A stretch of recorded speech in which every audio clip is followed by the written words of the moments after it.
Good morning, ladies and gentlemen. It is Tuesday, February 24th, and it's time for another What's in the Box. Hopefully everybody had a wonderful weekend. Thank you for all of you that came to see me at the Blooming Geek show over the course of the weekend. It was a good time, good show, good seeing, familiar faces and reconnecting with people and so forth. And then thank you for you new customers that will be hopefully stopping by the store and or picking through my wares and seeing what holes we can fill in your guys' collections. A lot of new faces. So I'm looking forward to, expanding the bearded network, if you will. Thank you again to Barry. Some of you may know him as Bay Ray on his YouTube channel, for giving me the invite and allowing me to be at the show and do my bearded thing. So, beyond that, again, hopefully everybody had a good weekend. Really looking forward to April. It's almost March already, and April is just going to be packed full of shenanigans. And I feel like all of March is going to be me getting ready for April, for the entire month of April. It's going to be nuts. It's going to be absolutely nuts. Just keep an eye on dates and all the shenanigans that will be happening. I know locally, Teenage Mutant Ninja Turtle Magic is heating up in a big way, getting lots of requests on that. Lots of people kind of getting their feelers out to see, as far as quantity and so forth. I will be posting images of what I get when I get it. So just kind of stay tuned on all of that, because it will, and obviously is going to be a thing. And then tomorrow's New Comic Book Day, so I know all of you are looking forward to that. I guess Wonder Woman and Martian Manhunter come out tomorrow, so a lot of people are already jonesing for that. I know that I am. I did have the opportunity to read the latest Batman issue the other day, Friday morning, and it is nuts. It's absolutely nuts. It's very, I almost felt like it was like a Marvel Zombies kind of feel to it. Very dark, very twisted, very otherworldly. So if you haven't read it, look forward to that, because it's going to be fun. As for today, rather, it's going to be quality over quantity for sure. I spent some time working on a short box that is primarily horror-based stuff, but that's going to be in next week's video. So if you are a horror fan, look forward to next week's video. With kind of being on short notice for the show, I wanted to get some stuff ready that I needed to crank out as quickly as possible. So I had stuff, graded and kind of ready, but I didn't have the opportunity to price any of it, and I didn't have quite as much as I wanted to show off for the short box of other stuff. So that will be postponed until next week. As for today, it's going to be the stuff that I knew that I had recently acquired in some collections that were, keys and some goodies of sorts that I wanted to have available for the show. So I apologize to my masses that didn't have the first dibs on seeing these things in the videos. But you now have the opportunity to see what happened. There was only a couple books that I took out of this new batch of stuff that sold, one of which was the second full appearance of Reverse Flash, where you have Flash on one side and Reverse Flash on the other side, running on either side of the wall to somebody. That was kind of the low-hanging fruit, because you don't find that on issue very often. And I had a Flash gentleman actually show up at the show and was quite excited to see that, and snagged it accordingly. So that's really like one of the only big misses for you guys, but you never know. You never know what's going to come through the door. That's the first time I've ever owned one, but Who knows? Maybe this afternoon someone's going to walk in with a long box and it's going to be all Silver Age stuff. You never know. Never know. But as far as today, let me show you what I've got started here. Mighty Thor number 411.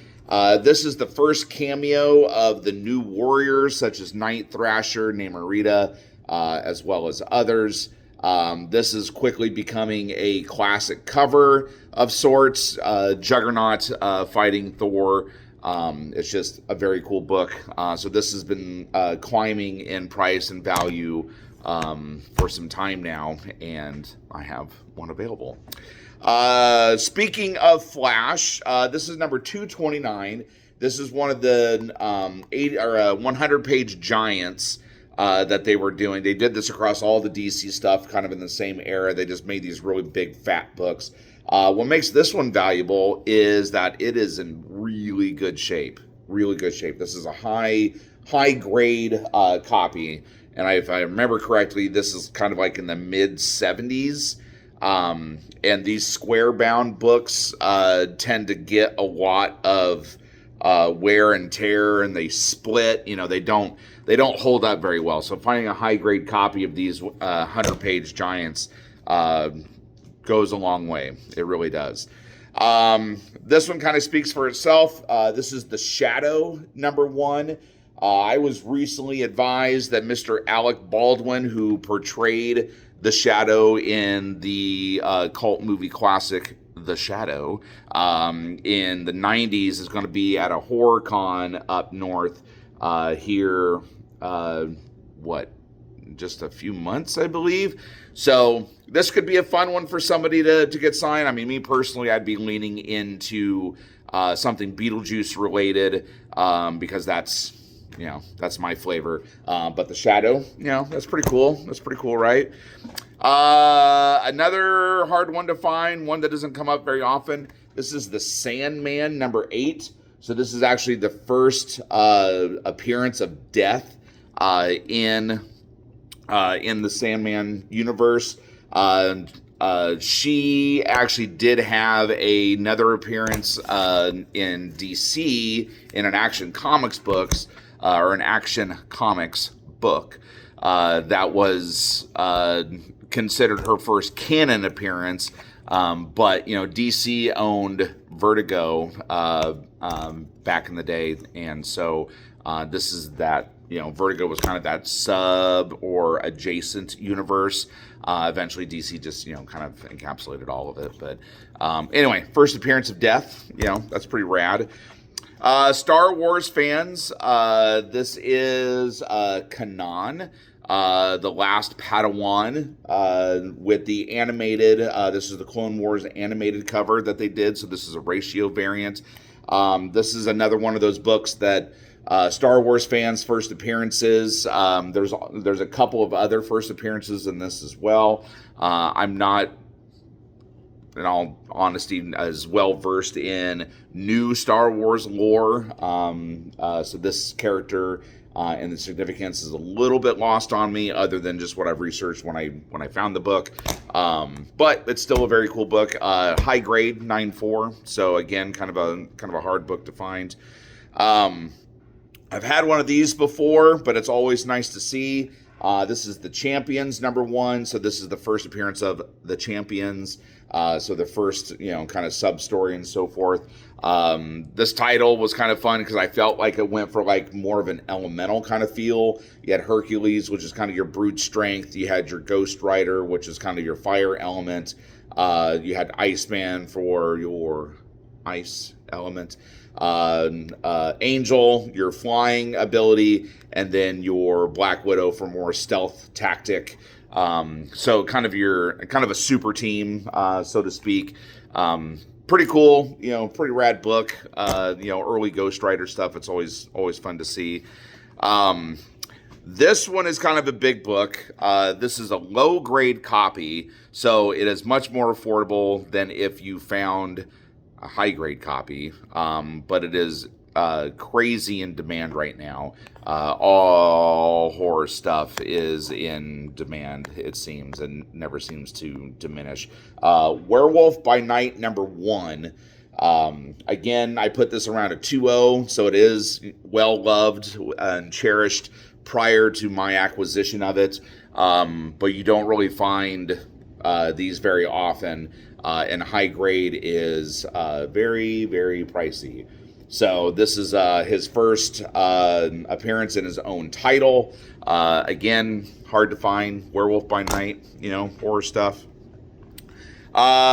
This one's pretty fun. Daredevil #181. This is the apparent death of Elektra issue. These are high-grade copy. Well, I say these because, bam, there's 2 of them, right? I think I showed these off in last week's video with a bunch of other Daredevil stuff, Frank Miller stuff. The Frank Miller stuff did get picked over a little bit. I know I had duplicates of some of that stuff, so it's not the end of the world, especially if you're looking for Daredevil or Frank Miller stuff. But I had 3 of these. I sold 1 at the show. I still have 2 more. High-grade copies, Death of Elektra. Just one of those classic, beautiful covers, if you ask me. Let's see. Let's circle back to the horror real quick. The Man-Thing #1. This is a kind of a high mid-grade copy, so around a 6.5, 7-ish is what I put on it. Again, this is the volume 1 of the Man-Thing. I think I showed it off in last week's video as well. But this is just a really good, hard-to-find book. #1s can't go wrong with #1s, right? A cult favorite and cult classic, The Cat #1. The first appearance and origin of The Cat. I should know more about this than what I do. I know that she's the daughter of another character, so she was raised and trained to be a fierce competitor, but I can't remember all of it right now.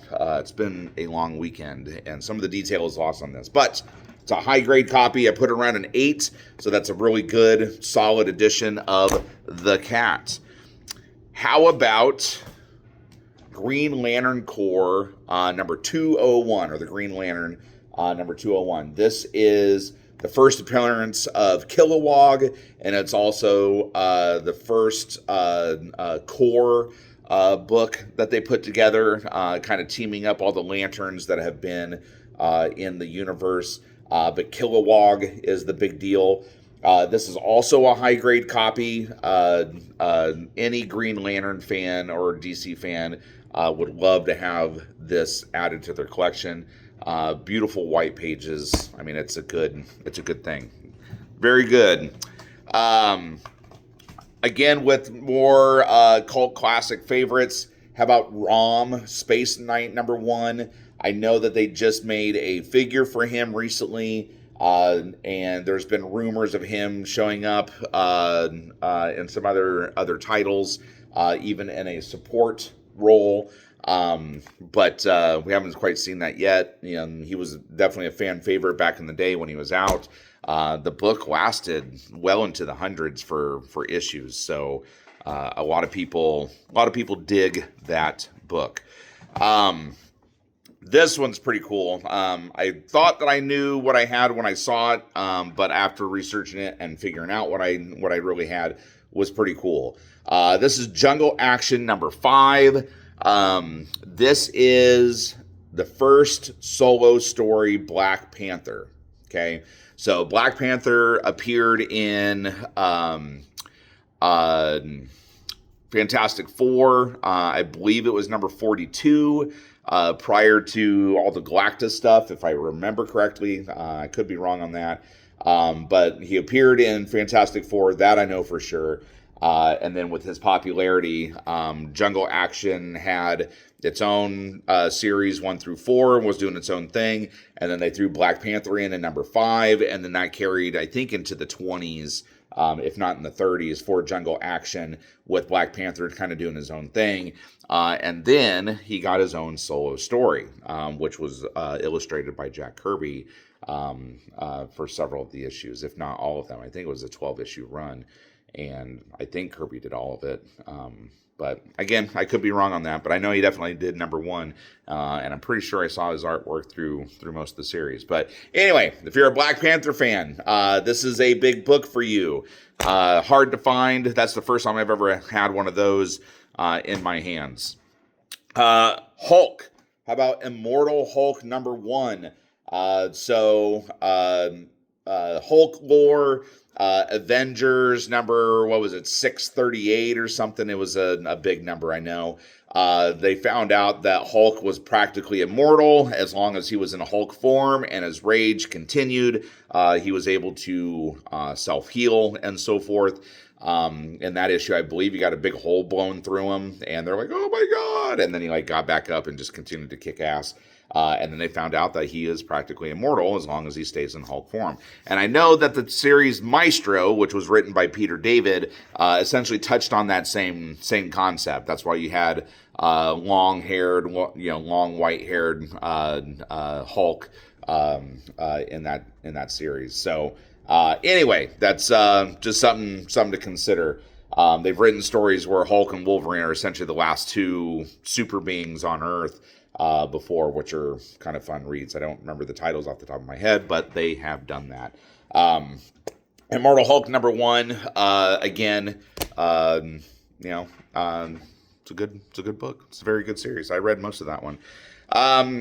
He-Man. Those of you that are getting ready for the Motu movie, like myself, I hope you're getting excited for it. This one I've had in store for a while. I have a few different copies of this one, but I wanted to show it off. So that is number 12, which is the second to last issue of the original Motu run. I have a lot of these, so get excited for this. This is a classic cover, hard to find. These are uncirculated newsstand copies. So that makes them even more rare and higher grade value. So just something to consider. Not saying, just saying. And then this one is number 1, mid-2000s series. These are hard to find, especially high grade. It's a beautiful book, very reminiscent of some of the original artwork that they did in the 80s. I wish I knew the artist that did those because they are amazing, but hard to find, rare number 1. Get it. And then this one needs no introduction. This is actually the second copy that I have on hand here at the store. G.I. Joe number 21, the infamous silent issue. Very high demand, especially amongst Joe guys. This is a first print newsstand copy. Again, I have 2 of these in the store right now, which kind of boggles my mind because of how in demand this book typically is. But it's just amazing. This one I have around a 7.5. So again, a decent, higher grade copy for your consideration. And then last, but certainly not least, this is a beautiful book. This is super solid. Anybody that gets this, I'm going to recommend that they get it pressed and clean and graded, because I fully believe this is going to come back a very high grade, especially with the white pages and black pages are hard to keep clean and keep spine ticks from occurring and being just visible everywhere. First appearance of Beta Ray Bill, infamous cover drawn by Walt Simonson, number 337, newsstand copy. So again, that's a big boy book. Again, just beautiful condition. I never put anything higher than a 9.4 just because, why even try to go above that when you can't guarantee the conditions of it. But this is good, my friends. This is good. If you're a Thor fan or a Beta Ray Bill fan, I would snag that. I would 100% snag that. And then a few other things that are new to me. that I recently acquired. This one is actually I'm selling on consignment for a buddy of mine. This is the Red Hood #1 that just came out over the end of last year. This was the recalled book. If you may recall, the writer made some off-color comments about the Charlie Kirk assassination, and it ultimately got her fired, and the book recalled and scorched from Earth. That doesn't necessarily mean that some books didn't make its way into the public and get sold prior to the recall, or maybe just potentially ignored, depending on how things played out, I suppose. But a customer of mine got his copy graded and is looking to sell it. So this is obviously a 9/8 copy. This is the Jim Lee cover of the Red Hood. Just one of those books that's going to live on in infamy for sure. So if you like comic book lore, especially into the collectible market and looking for, potential higher resale value in the future, that could potentially be one of those books. Can't guarantee anything, but that could be one of those things. This one, Iron Man number 282. This is the first appearance of War Machine. This book has eluded me forever, which you think as a 90s book, that this would be somewhat easy to acquire. Not for me. Not for me. It has not shown up in any collections whatsoever. I had to actually, the copy that I have in my PC, I actually had to trade with a gentleman, about a month and a half ago, to get a raw copy that, again, I've never actually owned. This one came slabbed, came graded. It's just a really cool piece. A lot of Iron Man fans, a lot of War Machine fans, classic cover. It's just a beautiful, beautiful book. To me, this screams 90s and screams my childhood for sure. Big, just big, beautiful colors and just guns everywhere, just firing them all off. I mean, this is the movie Die Hard depicted, if you will. And then the last book for today, this is just a really cool thing. Strange Academy 9.6, signed by Mr. Scotty Young. This one has multiple first appearances in it. There's been a lot of rumors that the next Strange iteration could potentially have some of these characters and kind of lean toward a Strange Academy, right?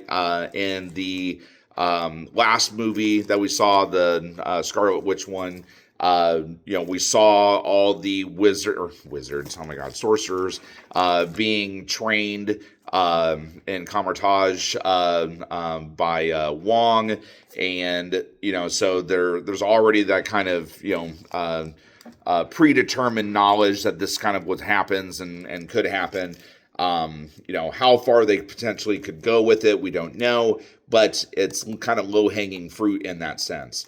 So, not that necessarily Doctor Strange would be the one teaching them like they do in this book, but having that kind of academy, that would be strange, could easily happen, and we don't know. Or it could just be a nod. Some of these characters could show up, and then, we kind of just like, oh yeah, that's a thing, right? Anyway, so that's what I got for today. You want to see it one more time? I'll show you one more time. Again, April 25th is coming down the pipeline.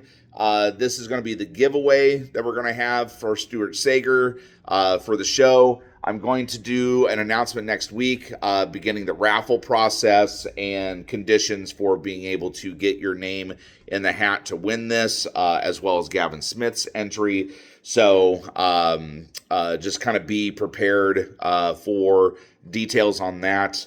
I just didn't have the time last week or this week to really, kind of lean into it and get all that stuff on paper and figure it out. But it is coming. It is coming. So again, that is a hand-drawn sketch cover of The Killing Joke done by our friend Stuart Sayger. And I'll have a Gavin Smith one for you guys here shortly. But beyond that, a I hope you guys will have a good day. I've got a lot to do today and a lot of catching up to do. And then we're going to go forward from there. So tomorrow is new comic book day. Look forward to that. It's fun as always, man. Living the dream. You guys enjoy it. I'll talk to you guys soon. Excelsior.